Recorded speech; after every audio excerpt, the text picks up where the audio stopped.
আসসালামু আলাইকুম। আজকের বানাবো এই মূলো শাকের ভাজি রেসিপি। এইগুলো পোকা লেগেছে, আমি ফেলে দেবো। এগুলো আমাদের বাড়ির মূলো শাক, কেটে নিয়েছি। ভালো করে কুচে নেব, পরিষ্কার করে খুঁটে খুঁটে নেব, নিয়ে কুচে পরিষ্কার করে ধুয়ে নেব।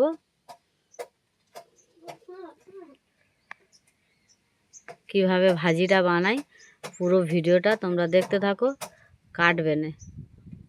প্রথমে এগুলো আমি ভালো করে খুঁটে পরিষ্কার করে কুচে নেব, কুচে নিয়ে ধুয়ে নেব। সব ঝুড়ো ঝুড়ো করে আমি কেটে নিয়েছি, এইভাবে কচি কচি করে নিয়েছি। চুবড়িয়ে নিয়ে নেব, নিয়ে ভালো করে ধুয়ে নেব, ধুয়ে পরিষ্কার করে নেব। মূলো শাকটাকে এরকম ঝুড়ো ঝুড়ো করে কুচলে ভাজাটা ভালো হবে। বড় বড় করে কুচলে একসাথে কিরকমই জড়িয়ে যাবে। এইভাবে ঝুড়ো ঝুড়ো করে কুচে নিলে ভাজাটাও খুব সুন্দর হবে। শাকটা কড়ায় দিয়ে দিয়েছি, লবণ উপরে দিয়ে দেবো। আগে থেকে শাকটা আমি ধুয়ে পরিষ্কার করে নিয়েছি, নিয়ে কড়াই বসিয়ে দিয়েছি। ঢাকনা দিয়ে দেবো।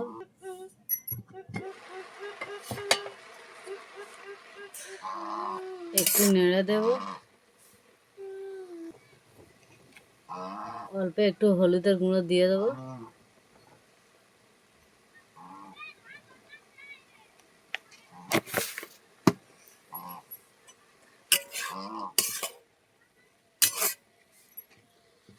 ঢাকনা দিয়ে দেবো। ভালো করে আমি ভেবিয়ে নিয়েছি। পানিগুলো সবগুলো মরে গেছে, যেগুলো পানিগুলো উঠেছিল সব মরে গেছে। লেভিয়ে নেব। কড়াটা বসিয়ে দিয়েছি। শুকনো লঙ্কা আমি ভেজে নেব।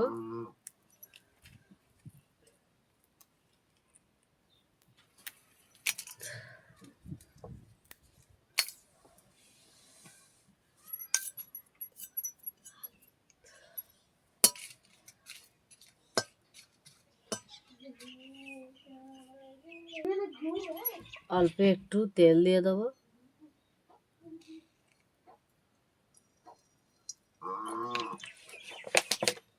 যখন ভিডিও করবো আধ হাঁসটা রাখা চাই।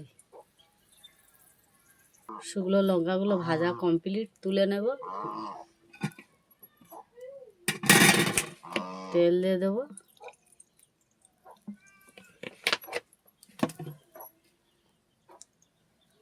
ফোড়নটা দিয়ে দেবো। রসুনটা ভালো করে বাটিনি ছিবড়ে ছিবড়ে করে নিয়েছি, দিয়ে দেবো।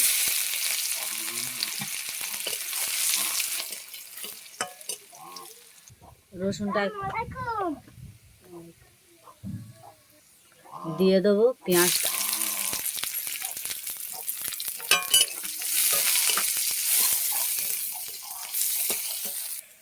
পেঁয়াজটা বাদামি কালার হালকা হয়ে গেছে, দিয়ে দেবো।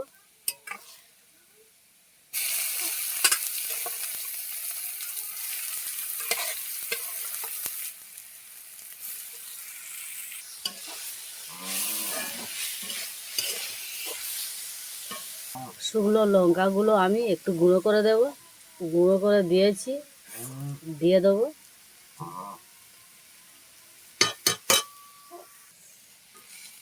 কমপ্লিট হয়ে গেছে, লেভিয়ে নেব।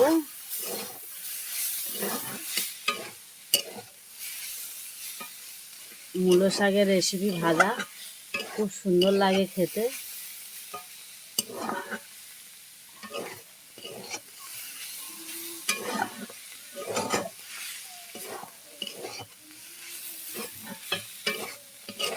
তোমরা এইভাবে একবার বাড়ি থেকে বানিয়ে একবার ট্রাই করে দেখবে, খুব ভালো লাগবে খেতে। শুধু মূলো শাকের ভাজা দিয়ে ভাত খাওয়া হয়ে যাবে। সবগুলো আমি তুলে নেব। কত সুন্দর হয়েছে,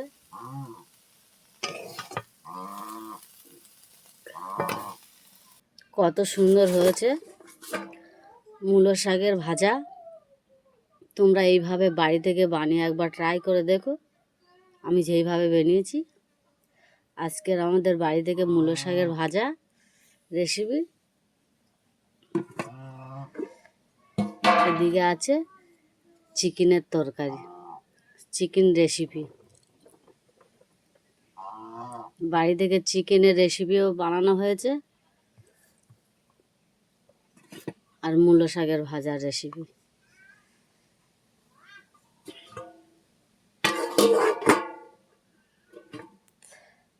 আমি যেইভাবে বানিয়েছি এইভাবে একবার তোমরা বাড়ি থেকে বানিয়ে একবার ট্রাই করে দেখো, আর আমার ভিডিওটা দেখে লাইক, কমেন্ট, শেয়ার, সাবস্ক্রাইব করে দেবে। আসসালামু আলাইকুম, আল্লাহ হাফেজ।